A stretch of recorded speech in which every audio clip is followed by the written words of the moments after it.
ನಮಸ್ತೆ ಸ್ನೇಹಿತರೆ.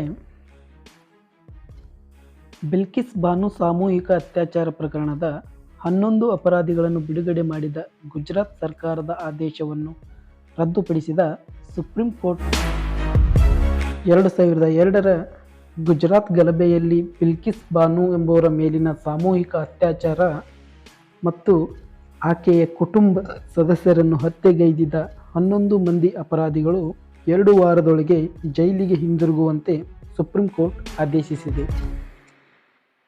ಇದೇ ಪ್ರಕರಣದಲ್ಲಿ ಜೀವಾವಧಿ ಶಿಕ್ಷೆಗೆ ಗುರಿಯಾಗಿದ್ದ 11 ಮಂದಿ ಅಪರಾಧಿಗಳ ಶಿಕ್ಷೆಗೆ ವಿನಾಯಿತಿ ನೀಡಿ ಗುಜರಾತ್ ಸರ್ಕಾರ ಆದೇಶ ಹೊರಡಿಸಿತು. ಈ ಕುರಿತು ಸುಪ್ರೀಂ ಕೋರ್ಟ್ನಲ್ಲಿ ಸಲ್ಲಿಕೆಯಾಗಿದ್ದ ಅರ್ಜಿಗಳ ವಿಚಾರಣೆಯನ್ನು ಇಂದು ನ್ಯಾಯಮೂರ್ತಿಗಳಾದಂಥ ಬಿ.ವಿ. ನಾಗರತ್ನ ಮತ್ತು ಉಜ್ಜಲ್ ಭುಯಾನ್ ಅವರಿದ್ದ ಪೀಠ ನಡೆಸಿತು. ಗುಜರಾತ್ ಸರ್ಕಾರವು ಶಿಕ್ಷೆ ರದ್ದು ಆದೇಶ ಹೊರಡಿಸುವುದು ಸೂಕ್ತವಲ್ಲ ಎಂದು ನ್ಯಾಯಪೀಠ ಚಾಟಿ ಬೀಸಿದೆ.